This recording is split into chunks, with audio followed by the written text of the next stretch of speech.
퓨이상스고. 자, 그래서 그래서 이제 커뮤니즘도 지제가 그런 맥락에서 이 바로 리얼에 일옵션된 상태를 뉴 커뮤니즘이라고 하는 거예요. 이거를 이제 이해하지 못했기 때문에 현실 사회주의가 실패했다. 이런 인간의 마음의 원리를 이해하지 못했기 때문에 현실 사회주의가 실패했다는 것이 지제의 현실 사회주의 비판의 논리죠. 자, 이게 이제 키 컨셉이고요.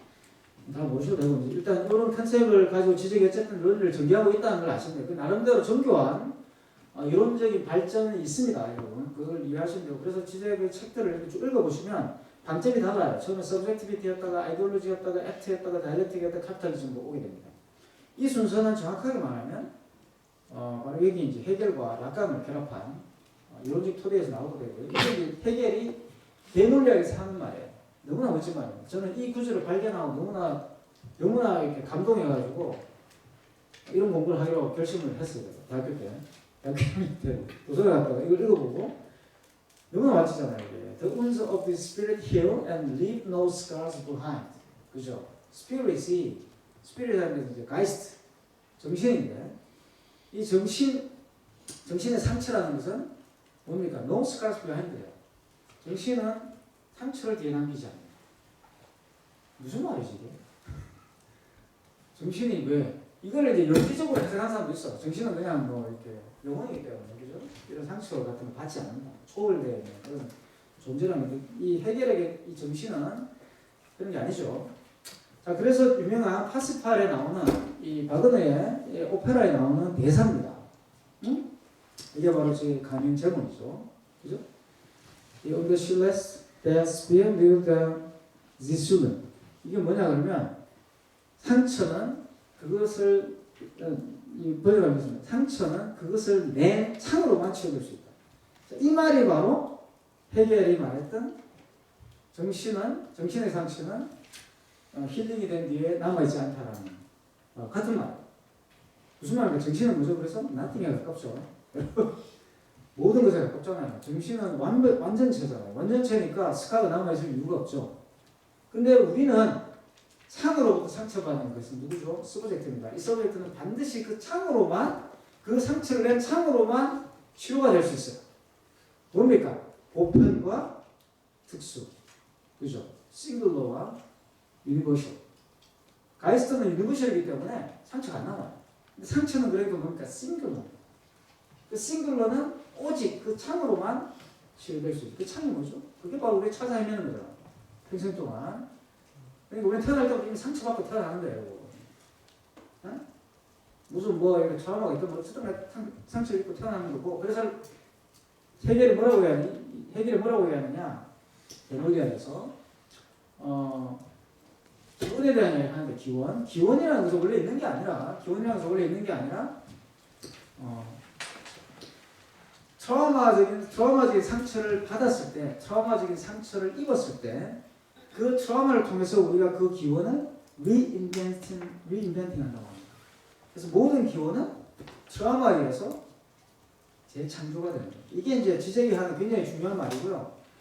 그게 바로 뭐냐? 지적이 그런 말 하죠. 셰익스피어가 햄릿에 셰익스피어가 있고 우리는 이미 여러분 셰익스피어 수업 들어보시면 아시겠지만 많은 셰익스피어 버전이 있었어요.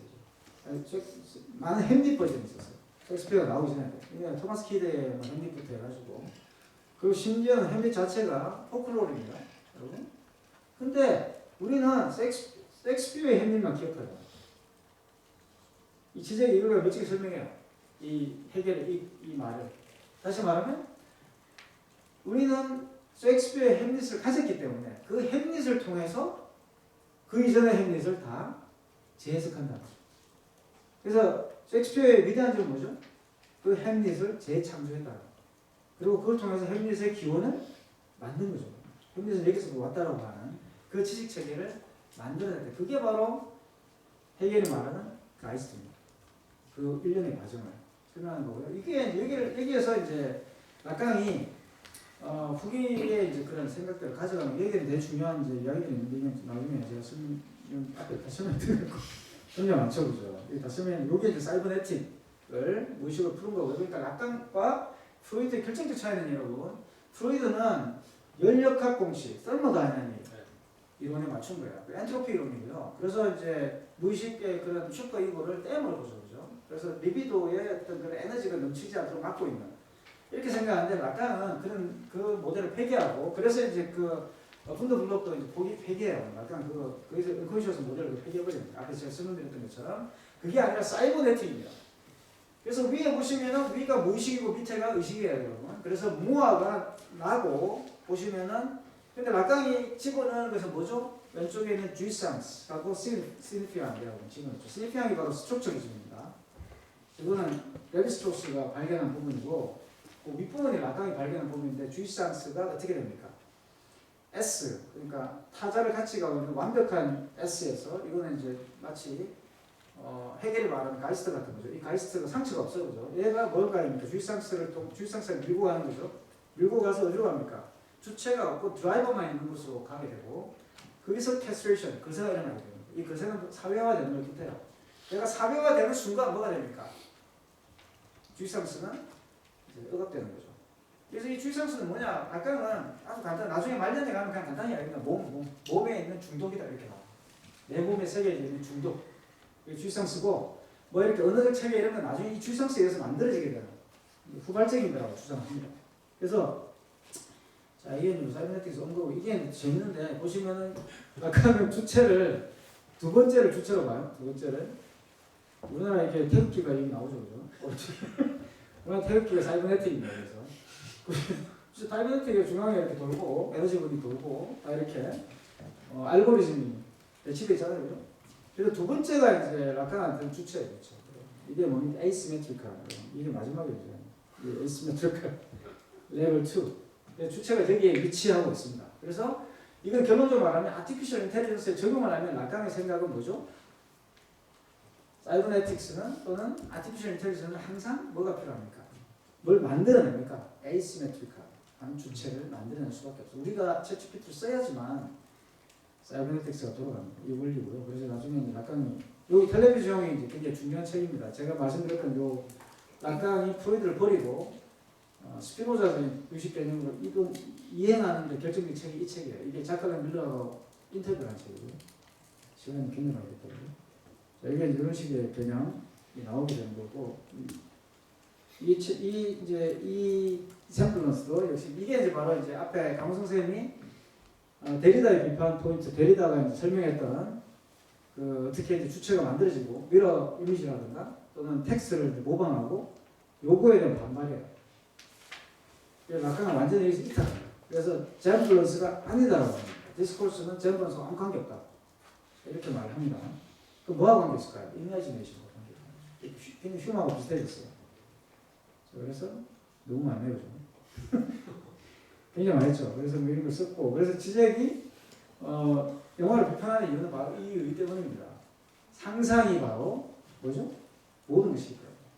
그래서 영화가 모든 것이에요. 영화가 여러분 지금 뭐죠? 틱톡이 모든 것입니다. 여러분들 알고 싶다, 여러분의 무식을 알고 싶으면 틱톡을 보세요. 그게 무식이고 주체는 그럼 어디에 있느냐? 이 무식이 있는 게 아니라는 거지. 그게 아니에요. 우리가 틱톡을 끊었을 때 주체가 생기죠. 이거 보세요. 코카콜라. 이런 거 다 무식이에요, 여러분. 커머디티가 오브제하고 그 커머디티가 여러분의 무식입니다. 여러분 상품이 바로 여러분 무식이고 여러분들 스스로를 상품화하는 것도 바로 무식이에요. 여러분 그게 카피탈리즘입니다. 그게 바로 아까 말했던 자본주의 당론입니다. 자, 고맙습니다.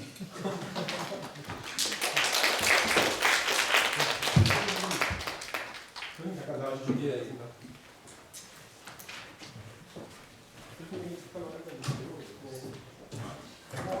제가 마무리하겠습니다. 예, 시간이 아무리 없어도 이 플로우를 이렇게 열어놓고 우리 학생들한테 질문을 한두 개 정도는 받도록 하고 우리가 이제 밥 먹으러 왔으면 좋겠습니다. 혹시 이제 뭐 궁금하거나 또 이제 커멘트가 있거나 불만, 굉장히 불만은 좋습니다. 네.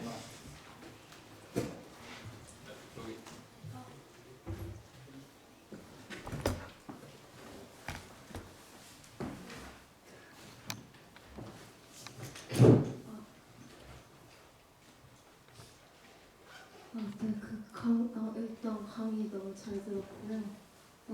강호성 교수님 강의 중에 제가 배운 트라우마 개념하고 같이 생각해보니까 이해가 조금 안 되는 부분이 하나 있어서요. 그 스코픽 필드에서 공백을 두고 있고 8번 두고 그 A하고 A 다시에서 그래서 트라우마를 경험할 때 우리가 A를 보고자 하지만 우린 사실 A 다시를 보고 A라고 미스레코그나이즈 할 때 그 A 다시를 보고서 A인 트라우마를 떠올리는 거잖아요. 그러면 그때는 트라우마 자체의 경험, 그 트라우마 자체를 A로 생각하는데 그러면 그 트라우마를 직접 겪을 때 그 트라우마는 저는 그 죽음의 경험이 아니라 약간 생존의 경험이고 경험하지 못한 것에 대한 것이 다시 경험하는 그것이라고 생각했는데 그러면 트라우마를 일으킨 그 자체의 경험도 사실은 A가 아니라 A 다시로 볼 수 있을까요? 네, 맞아요. 그 얘기였어요. 그러니까 그 엠마 케이스를 설명하는 거를 초창기에 그 설명했던 무슨 트라우마가 그렇게 나중에 형성된다라는 이야기까지가 다였어요. 그 사후성이라는 개념이 바로 그런 거였는데, 그러니까 8살짜리가 그 사탕가게 주인으로부터 그런 몰레스팅을 당했을 때는 그거를 이게 성추행이구나라는 식의 인식 자체가 없었던 거죠. 근데 나중에 12살 때 그런 모욕적이면서 동시에 성적인 쾌감이 같이 오는 그런 굴욕적인 체험을 하고 나서 그거를 상담사인 프로이트의 얘기를 듣고 보니 옛날에 그 일이 역시 비슷한 종류의 트라우마틱한 섹슈얼한 그 성추행의 경험과 거기에 그 과정 속에서 자기가 어떤 섹슈얼한 얼포즈를 느꼈다고 하는 그 복잡한 그 상황이었다는 사실을 기억하게 되는 거예요.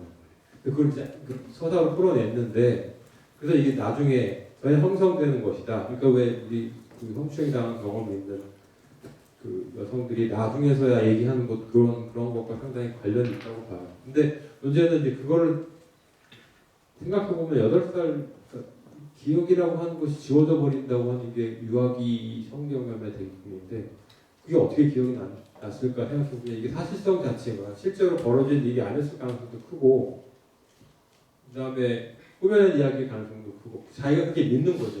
이런 일이 있어야만 사실은 나의 트라우마라고 하는 것이 설명이 된다라고 하는 그런 구조가 생겨난다는 거예요.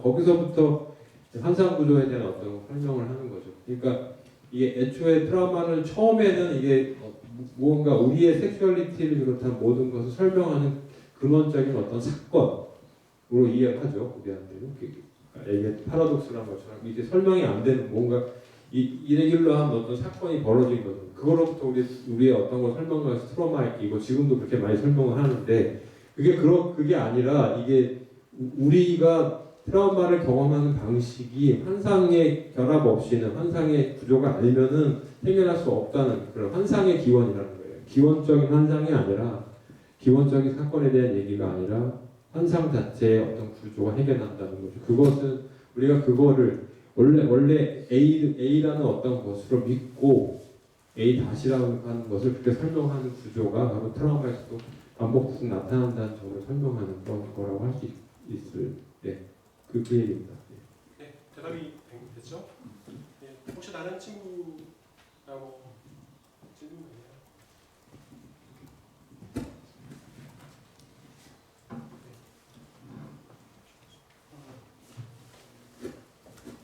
강연 너무 감사히 잘 들었습니다. 저도 강호성 선생님께 여쭤보고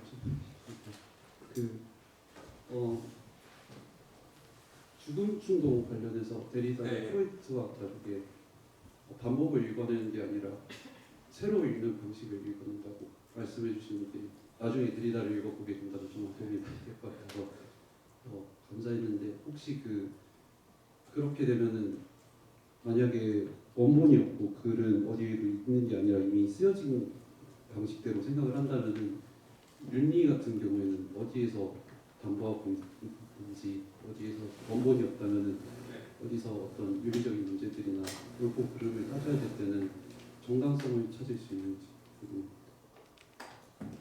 윤리에 대한 얘기는 너무 복잡해서 그 이제 뭐 해체 윤리라는 말을 많이 하고 타자에 대한 반대 이런 얘기 많이 하잖아요. 예. 근데 그게 이게 그 우리가 생각하듯이 다른 사람을 나처럼 대하는 거 이런 거랑 상관이 없는 거예요. 그러니까 이게 내가 타자에 대해서 어떻게 대해야 하는 것이 윤리적인가는 나로부터 나와서 어떻게 되는 것이 아니라 내가 어떻게 하는가에 달리는 것이 아니라 그렇죠? 타자에 씌어진 나의 흔적들을 읽어내는 것 같다라는 의미로 받아들이시면 될 것 같아요. 아까 기대기의 그 서브젝트라고 하는 존재가 왜 스플릿되어 있는가랑 상관이 있는 것처럼. 네. 그래서 데리다는 어쨌든 프로이트에게 죽음 충동이라는 개념 자체는 자기가 그 지금까지 설명해왔던 그 쾌얼리라는 그 원칙 자체를 새롭게 재구성할 수 있는 계기를 마련해 준 건데 그게 사실은 생물학적인 개념이잖아요. 죽음 충동이 있는지 없는지 우리가 어떻게 알아요? 그냥 이게 이렇게 에로스적인 것과 다르게 나타나고 훨씬 더 근원적이다라는 전제를 해야만 이 모든 설명들이 자기가 쌓아온 체계가 다 일목요연하게 설명되는 것이라서 그 개념을 도입했고 그 당시에 생물학이라고 하면 뭐 다인의 진화론도 있지만 가장 첨단의 학문이었기 때문에 생물학으로 증명되는 것은 과학성을 증명받을 수 있는 가장 확실한 길이었기 때문에 정신분석이라고 하는 것이 거기에 기댄다라는 식으로 돌아가는 거라고 저는 보고요. 근데 문제는 데리다나 라깡도 그렇지만 기본적으로 죽음 충동이라는 것 자체로 설명하기는 어렵고 그것이 어떻게 반복되는가 그 반복에서 뭔가 차이가 만들어지는 것 그런 차원을 생각을 해봐야 되고 거기서부터 뭔가 윤리적인 것이 나오는 게 아닌가 이런 식의 얘기를 할 수 있지 않을까 정도만 말씀드릴 수 있을 것 같아요. 감사합니다. 근데 윤리는요 이제 그 설명을 했지만 바이너리가 윤리거든요. 좋고 나쁘고 흑백 그죠? 금고 희고 이 바이너리 시스템이 이제 기본적인 랭귀지 시스템이잖아요. 의미를 만드는 제가 이제 보여드렸던 그 태국분야 그 논리 체계 그러니까 그 계열로 이렇게 이루어져 있는 김상환 선생님 말씀하신 계수라고 그러나 이제 그런 식의 방식으로 우리가 의미를 만들고 있잖아요. 항상 모든 의미는 좋고 나쁘고만 있는 거예요, 사실. 그죠?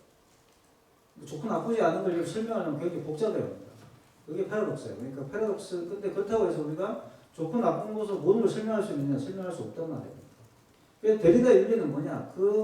우리가 일반적으로 알고 있는 그런 공개적 윤리, 그러니까 일반적으로 말하는 그런 노머티브한 윤리 말고 다른 윤리에 대한 얘기를 데리다 하려고 하는 거고, 그게 바로 ontology 같은 데서 말하는 이제 묻혀 있는 자들에 대한 죽은 자들에 대한 사라져 버린 자들 또 그 유령들에 대한 얘기를 하자고 하는 거거든요. 그러니까 설명이 안 되는 그 바이너리로 설명되지 않아요. 근데 그 입장은 블레즈든 라깡이든 지적이 다 똑같은 이야기예요. 그러니까 결국은 그 바이너리 시스템과 다른 것을 이야기하는 그것과 다른 것이 있다는 것이고 그 지적은 그걸 트루스라고 부르는 거예요. 진리라고 부르는 거고 그게 이제 계속 주체를 흠명하게 된다는 거죠. 그게 이제 지적의 생각이고 그래서 이제 알투세 같은 경우 그거를 이제 국가라고 불렀는데 다 보면 이제 알투세를 비판하고 있는 거죠. 그러니까 그게 국가가 아니라 사실은 이제 다른 차원에서 우리의 주체가 계속 굴복되고 있다는 거. 그거는 이데올로기가 아니다라고 하는 거예요. 그래서 이제 그런 부분들을 좀 잘 생각해 보셔야 돼요. 그러니까 그러니까 데리다는 좀 윤리를 다르게 쓰는 거고 일반적으로 다른 철학자는 윤리라고 하는 대체로 봐야 돼요. 욕망과 관련돼 있습니다. 욕망이 나에게 충족되고 포다하고 똑같은 거예요. 내가 즐거움을 얻고 이제 즐거움을 얻지 못하고 이 두 가지 다 판단하죠. 내가 영화를 보고 왔어요. 아, 그 영화 정말 좋았어. 근거가 뭐죠? 재밌었다, 그치? 뭔가 얻었다. 어떤 사람은 갔는데 뭐예요? 아, 재미없었어. 왜? 그러니까 재미가 없었기 때문에 나쁜 영화가 되는 거죠. 여기를 넘어가자고 한 게 칸트잖아요, 그죠? 여기를 넘어가가지고 이성에 합리적으로 그 잘잘못을 따져보자는 칸트였다면 그게 안 된다고 했던 것이 이제 해결이고 그 뒤로 이제 우리 안 된다는 사실을 너무나 많이 역사 속에서 확인했죠. 이제 그런 식으로 이제 이해를 하면 될 것 같아요. 그래서 지금 이제 데리다 이론의 개념은 좀 다르죠. 예, 이태권 교수님한테 제가 지적에 대한 질문일 수도 있고요, 헤이글에 대한 질문일 수도 있는 것 같은데요.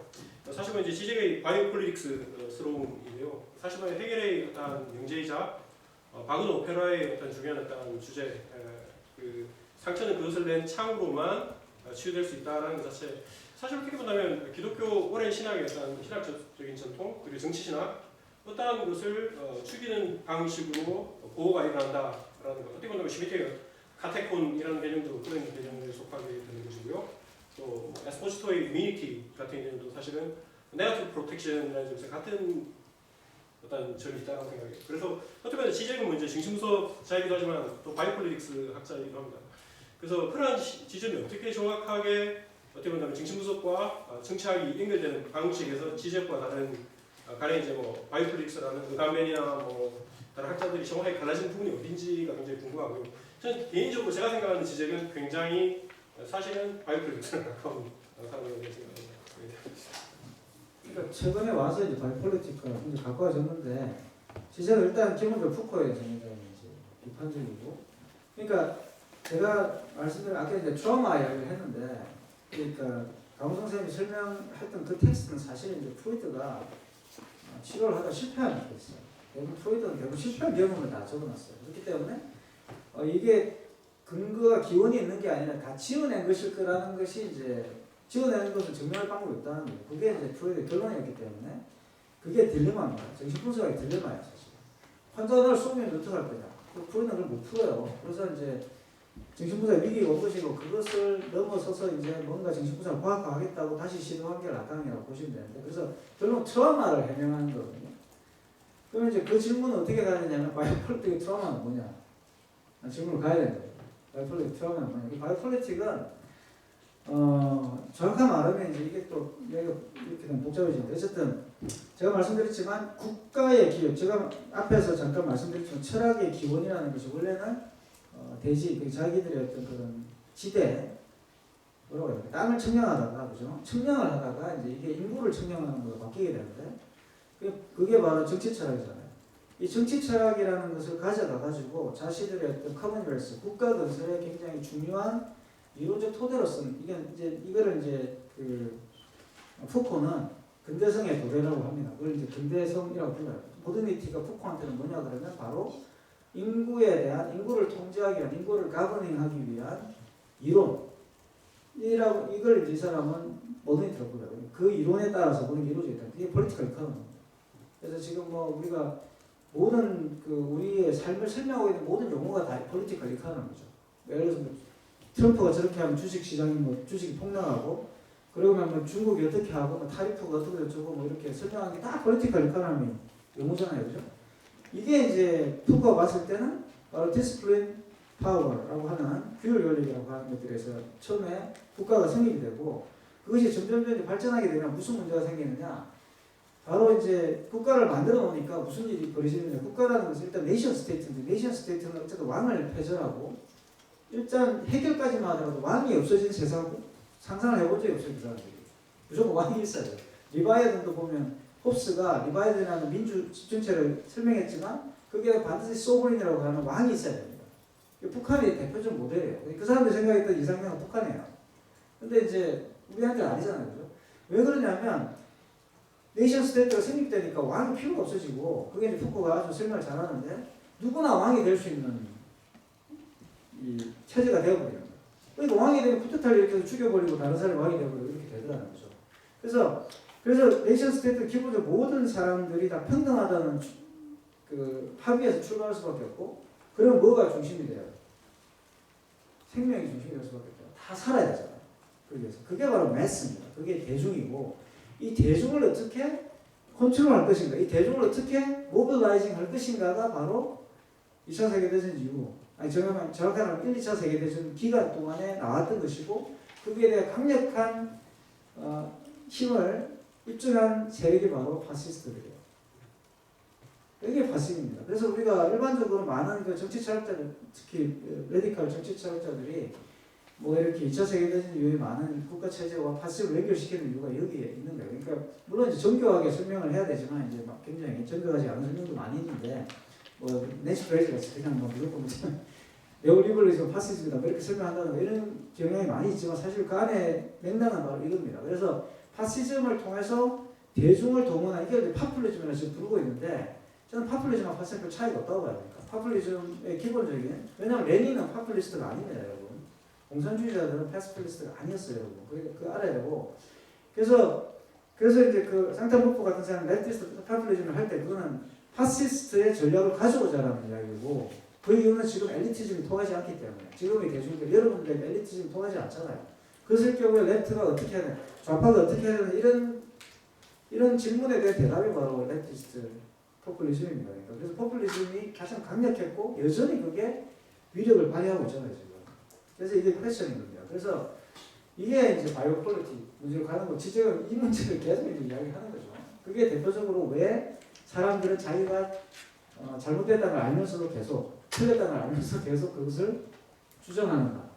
그것이 옳다는 것을 계속 그걸 이제 인류학력이라든가 뭐 인조이먼트라든가 이제 이런 주의상스라든가 이런 개념으로 설명하는 게 지적입니다. 그래서 바이오 폴리틱은 정확하게 말하면 지금 국위 자본주의의 상태 조건이 바로 바이오 폴리틱이에요. 그리고 우리의 모든 삶이 바이오 폴리티컬에 오거나이즈 되는 겁니다. 그 시간이 지금 많이 지났는데요. 혹시 내가 이 질문 못하면 집에 가서 잠이 안 오겠다. 피곤하겠다. 네, 저기 있습니다. 제가 안경을 안 써서 누군지 안 보이고 죄송합니다. 손을 든 것만 이야기 드립니다. 시간이 조금 많이 지난 것 같아서 죄송하지만 질문이 그 두 분께 질문이 있는데요. 안녕하세요. 저는 그 영문과 석사과정 박진서입니다. 제가 하고 싶은 질문은 이제 그 사람들이 더 리얼에 대한 욕망이 있을까라는 질문이 조금 들었어요. 더 리얼에 대한 그 기본적인 욕망이 있고 모두가 그거를 갈망하고 있을까라는 생각이 들었고 그것에 대한 질문을 드리고 싶고요. 그게 이제 AI가 만들어지는 것과도 그 관련이 있다고 생각을 했는데요. 그러니까 휴먼이라는 그 서브젝트의 리얼으로 가고 싶어 하는 게 이제 AI를 만든 이유라는 생각이 들어서요. 혹시 이 점에 대해 어떻게 생각하시는지 여쭤보고 싶었습니다. 감사합니다. 좀 중요한 질문을 해야 되는데 그게 지금 이제 인문학의 최첨단 질문입니다. 그게 왜 지금 우리는 AI를 열망하는 건데 AI는 무슨 기계일까요? 생각해보세요. AI는 무슨 기계? 이게 이제 제가 설명 못했지만 후기 락강은 그러니까 프로이드는 뉴로시스 그러니까 신경증자를 이제 우리의 일상적인 상태라고 봤어요. 우리가 신경증자를 항상 돈을 많이 벌고 성공하고 뭐 이런 것들을 우리의 일상적인 상태, 인간의 기본적인 상태라고 생각했다고 하는데 후기 락강은 우리의 인간의 기본적 상태를 그 신경증자로 보지 않고 사이코시스로 봅니다. 이게 중요한 게 뭐냐면 사이코시스야말로 바로 이 사회적인 것이거든요. 제가 이제 시간이 설명을 못했는데 후기 락강으로 갈수록 왜냐 이 언컨셔스 왜 폐기하냐 프로이드 개념에 언컨셔스 왜 폐기하냐 그러면 프로이드는 언컨셔스가 사회적이지 않다고 봤어요. 근데 이제 왜냐면 트라우마와 관련있으니까 트라우마는 설명이 안 되잖아요, 그죠? 어느 넘어 있기 때문에 이게 이제 프로이드가 갖고 있는 이론적 문제점이라고 락강은 생각했고 그래서 프로이드의 언컨셔스 개념을 폐기하는 겁니다. 그러면서 사이코시스라는 걸로 가요. 쉽게 말하면 우리가 부분 충동의 덩어리인 거죠. 우리 몸이. 그래서 여러분들이 예를 들어서 뭐 이렇게 불닭볶음면을 드시면 입은 즐겁지만 스트레스는 해소되죠. 위장은 나가잖아요, 그죠? 이런 거예요. 간은 안 좋아지고 뭐 이런 것들. 술을 드시면 기분 좋지만 이제 뇌가 망가지고 뭐 이런 거잖아요. 그러니까 이게 이제 왜 그럼 멈추지 못해요? 이걸 모르느냐? 우리 정의원 의사 선생님 계속 나와서 가속노화, 저속노화 이야기를 하는데 우리 가속노화를 하고 싶다는 거니까. 왜 그러느냐가 정신분석의 질문이에요. 이게 바로 우리가 사이코시스가 원래 우리 상태이기 때문에 그렇다. 이게 이제 멜라니 클라인 같은 사람이 락강이 영향을 받아서 이론을 정립하게 되고 그게 포다 게임하고도 연결됩니다. 그래서 락강은 우리 무의식이라는 게 포다가 아니라 뭡니까? 포다를 하기 전에 우와라고 할 때 그거라는 거예요.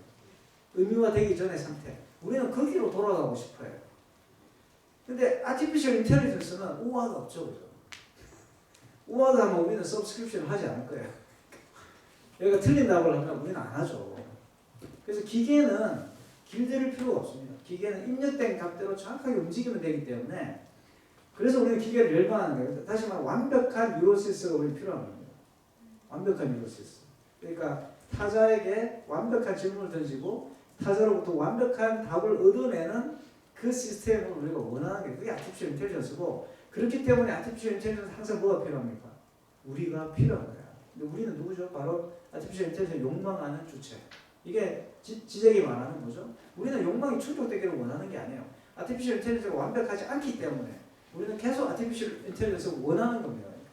원하는 상태를 계속 원하는 거예요. 이건 영어로 desiring, I desire, desiring assert죠. 이게 지적이 발명한 아주 멋진 이론이에요. 그러니까 이게 바로 해결이거든요. 이게 바로 네거티브 인피니티입니다. 계속 부정하잖아요. 우리는 완벽하지 않아. 여기 계시면 다 그래. 다이어트 내일까지 할 거야. 내일부터 할 거야. 오늘 열심히 먹어줄게. 이거잖아요. 그죠? 부정하잖아. 여러분들. 지금 열심히 먹고 있는 나를 부정해야지만 다이어트를 할 수가 있어요. 이게 이제 중요한. 그래서 아까부터 이렇게 먹는 얘기를 가셔서 여기서 끊어야겠습니다. 다들 이제 다 뭐 화가 나시는 상태이고 배가 고파서 좀 약간 주신 상태인데 예, 오늘 여기서 이렇게 마무리하고요. 왜냐하면 지금 우리가 예약하는 시간이 있습니다. 그래서 우리 여기서 그 마무리하고 오늘 귀한 시간 내주신 두 분 교수님께 박수 드립니다.